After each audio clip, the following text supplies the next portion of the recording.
नमस्कार। Welcome on are के math classes.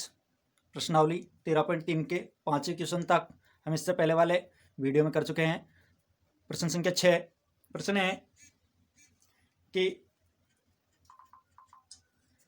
शंकु के आकार की एक गुंबज की तिर्यक ऊंचाई, गुंबज से मतलब जैसे मंदिरों के ऊपर, मंदिर मस्जिद आदि के ऊपर इस प्रकार एक आकृति होती है, इस प्रकार की एक आकृति होती है जिस पर ऊपर इस प्रकार झंडा लगा हुआ होता है, आदि होता है, ये होता है गुंबज। तो इस गुंबज की तिर्यक ऊंचाई और आधार का व्यास क्रमशः 25 मीटर और 14 मीटर है। इसकी वक्र पृष्ठ पर 210 रुपए प्रति वर्ग मीटर की दर से सफेदी कराने का व्यय ज्ञात कीजिए। अब इसकी वक्र पृष्ठ मतलब इस बात पर हमें सफेदी करानी है। इस गुंबज की जो दी हुई है लंबाई, ऊंचाई, चौड़ाई जो भी हम लिखेंगे, तो गुंबज की तिर्यक ऊंचाई L बराबर आधार का व्यास बराबर, जब भी व्यास दिया होगा हम व्यास की सहायता से त्रिज्या ज्ञात करेंगे। त्रिज्या कैसे ज्ञात करते हैं? व्यास का आधा होता है त्रिज्या।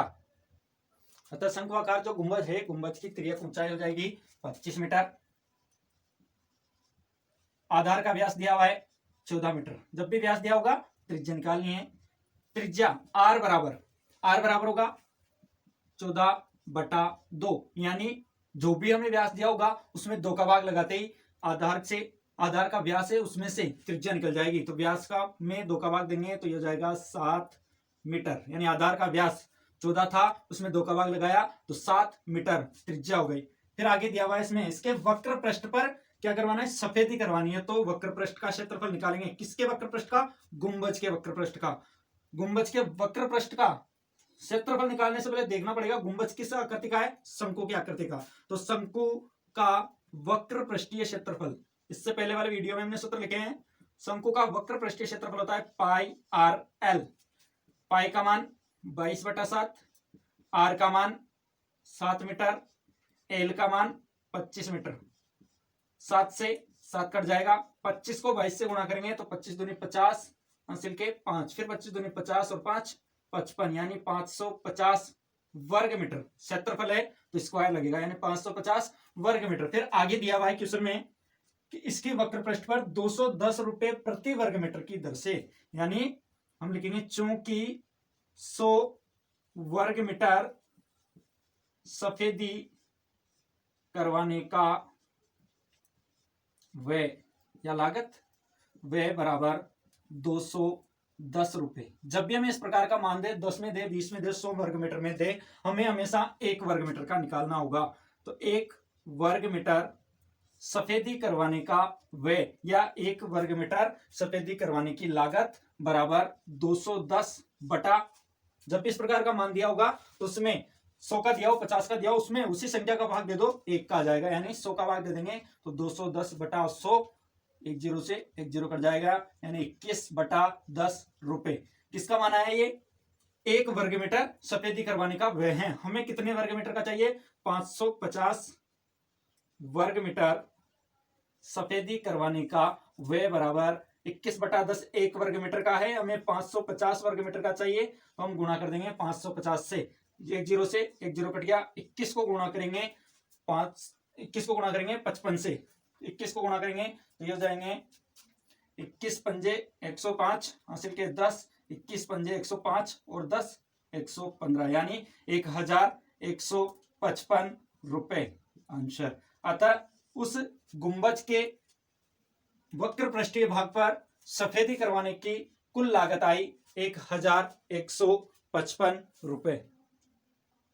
क्वेश्चन संख्या 7 कि एक जोकर की टोपी एक शंकु के आकार की है जिसके आधार की त्रिज्या 7 सेमी और ऊंचाई 24 सेमी है। इस प्रकार की 10 टोपियां बनाने के लिए आवश्यक गत्ते का क्षेत्रफल ज्ञात कीजिए। एक जोकर की टोपी से मतलब होता है जैसे आप बर्थडे मनाते हैं तो उसमें इस प्रकार की एक टोपी लाई जाती है, वो होती है जोकर की टोपी। इस प्रकार की होती है जिस पर जोकर की टोपी पे एक ऐसे इस प्रकार की छोटी सी कलाकृति बनाकर लगा दी जाती है। ये होती है जोकर की टोपी। हमें इससे मतलब नहीं है, हमें केवल मतलब है शंक्वाकार आकृति से, जिसमें एक तो त्रिज्या दी हुई है, त्रिज्या होगी यहाँ केंद्र से लेकर यहां तक की दूरी, त्रिज्या दी हुई है हमें 7 सेंटीमीटर। फिर और दिया हुआ है इसकी ऊंचाई, ऊंचाई होगी ये सीधी दूरी, ये दी हुई है 24 सेंटीमीटर। फिर आगे कहा गया है कि इस प्रकार की हमें 10 टोपियां बनानी है, तो 10 टोपियां बनाने के लिए कितने गत्ते की आवश्यकता होगी। तो इस प्रकार की 10 टोपियां बनाने से पहले हमें एक टोपी का क्षेत्रफल ज्ञात करना पड़ेगा। अभी एक टोपी का क्षेत्रफल ज्ञात करेंगे तो फिर इसमें समस्या होती है कि कुल पृष्ठीय क्षेत्रफल ज्ञात करें या वक्र पृष्ठीय क्षेत्रफल ज्ञात करें। आपको पता है कि जब टोपी बनाई जाएगी तो ये भाग और ये भाग ही बनाया जाएगा, नीचे वाला भाग तो खोखला होगा यानी खुला होगा, तभी तो लगाया जा सकता है। तो नीचे का भाग तो खोखला होगा यानी खुला होगा, तो केवल वक्र पृष्ठ भाग बनाया जाएगा। अतः हमें वक्र पृष्ठीय भाग निकालकर, वक्र पृष्ठीय क्षेत्रफल निकालकर उसको 10 से गुणा करना है। तो जो दिया हुआ है वो लिखते हैं कि शंकु, डायरेक्ट टोपी की जगह शंकु भी लिख सकते हैं कि शंकु की त्रिज्या बराबर 7 सेमी। फिर और दिया हुआ है हमें ऊंचाई बराबर 24 सेमी। हमें निकालना है शंकु का वक्र पृष्ठीय क्षेत्रफल। शंकु के वक्र पृष्ठीय क्षेत्रफल का सूत्र होता है पाई आर एल।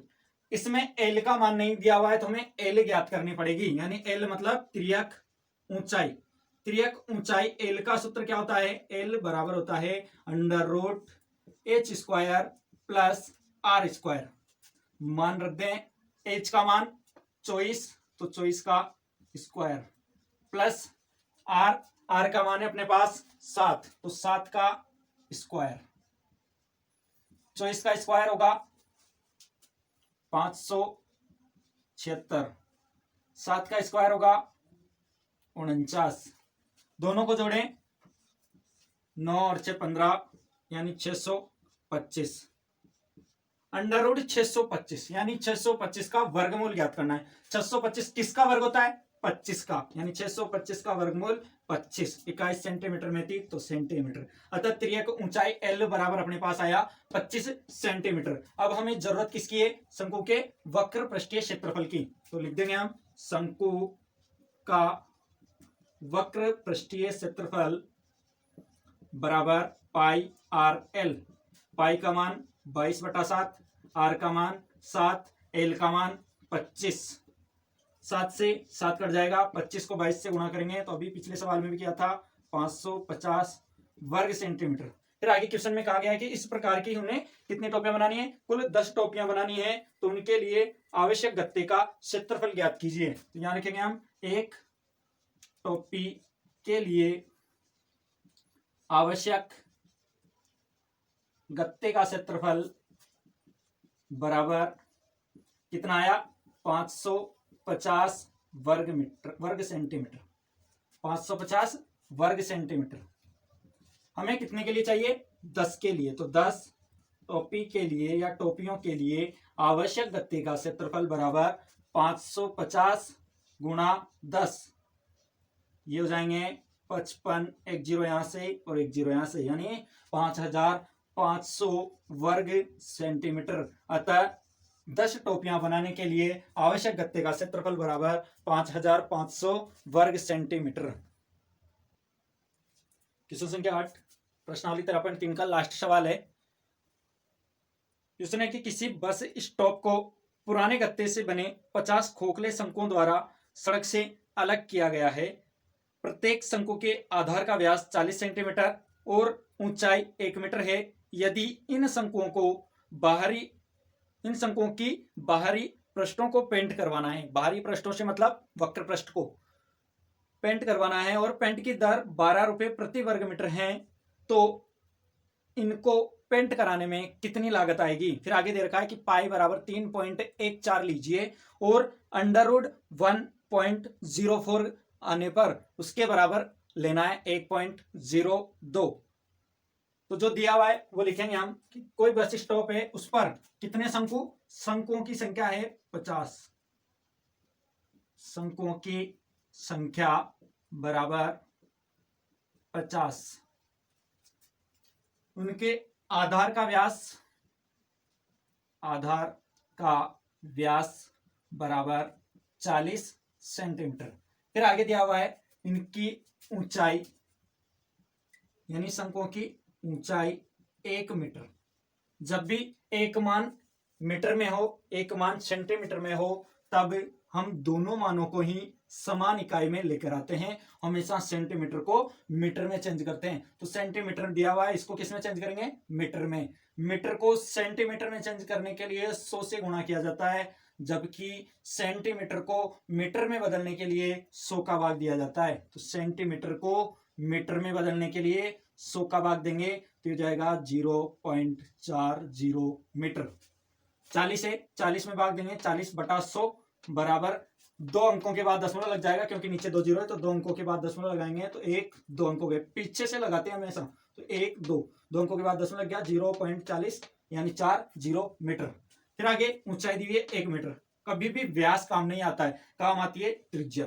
तो त्रिज्या का मान निकालेंगे हम। त्रिज्या बराबर जो व्यास है उसमें कितने का भाग लगाते हैं? 2 का।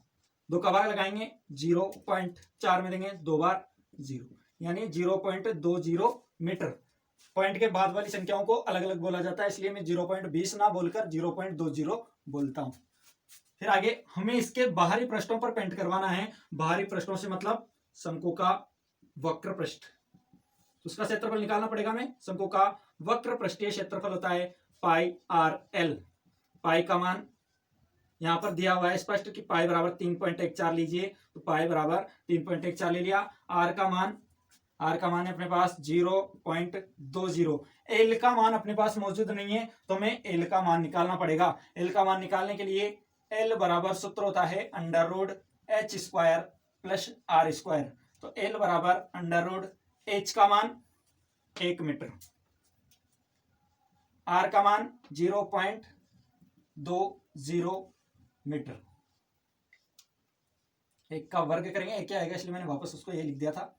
एक का वर्ग 1 प्लस 0.20 का वर्ग, मतलब 0.20 को 0.20 से गुणा करेंगे तो 0 0 0 2 0, मतलब 2 को 0 से करेंगे तो 0, फिर 2 को 2 से करेंगे तो 2 दूनी 4, फिर 0, फिर नीचे आएगा वापस 0 0 0 0 0 4 0। कितने अंकों के बाद दशमलव लगेगा? 1 2 3 4, 2 अंक हैं, 2 अंक हैं, मतलब 4 अंकों के बाद दशमलव, यानी 0.400 0.04, एक और 0 आएगा, सॉरी 0.0400। इन दोनों को जोड़ेंगे तो जाएंगे 1.04। पीछे वाले जीरो को छोड़ देते हैं, क्योंकि पॉइंट के बाद कोई संख्या उसके बाद जीरो हो, कितने ही जीरो हो उनको हम छोड़ देते हैं। क्वेश्चन में दिया हुआ है कि 1.04 बराबर आपको लेना है 1.02। क्वेश्चन में आपको संकेत दिया हुआ है कि 1.04 बराबर 1.02 लीजिए, तो एल बराबर हो गया 1.02 मीटर। तो एल का मान रख देंगे आप 1.02 मीटर। इनको गुणा करेंगे, 3.14 को 0.20 से गुणा करेंगे तो ये जाएगा 4 दूनी 8, 4 दूनी 8, 2 एकम 2, 3 दूनी 6, 1 0, ये 2 अंकियां, यानी 4 अंकों के बाद दशमलव 0.6280। फिर इसको 1.02 से गुणा करेंगे तो ये आ जाएगा अपने पास 6.4056 वर्ग मीटर। अतः 0.6280 को गुणा किया 1.02 से तो हो गया 6.4056 वर्ग मीटर। ये कितने शंकुओं का आया? एक शंकु का वक्र पृष्ठीय क्षेत्रफल। हमारे पास कुल कितने शंकु हैं? 50 शंकु। अतः 50 शंकुओं का वक्र पृष्ठीय क्षेत्रफल बराबर 6.4056 गुणा 50। 50 से गुणा करेंगे 6.4056 को तो मान आएगा 32.028 वर्ग मीटर। ये कितने शंकुओं का है? 50 शंकुओं का वक्र पृष्ठीय क्षेत्रफल। फिर आगे दिया हुआ है चूंकि 1 वर्ग मीटर पेंट कराने या सफेदी कराने एक ही बात है, पेंट कराने का व्यय या लागत बराबर 12 रुपए। अपने पास आई 32.028 वर्ग मीटर। यह क्षेत्रफल आया अपने पास 32.028 वर्ग मीटर। पेंट कराने का व्यय बराबर 32.028 को किससे गुणा करेंगे 12 से, क्योंकि वो एक का है, हमें 32 पॉइंट का चाहिए तो 12 से गुणा कर देंगे। 12 से गुणा करने पर ये हो जाएंगे 384.34, लगभग इसके आसपास ही आंसर आएंगे। एक दो ऊपर नीचे हो जाते हैं इधर तो कोई दिक्कत नहीं है। 384.34 रुपए यानी 384 रुपए और 34 पैसे। इस प्रकार हमारी प्रश्नावली 13.3 कंप्लीट है।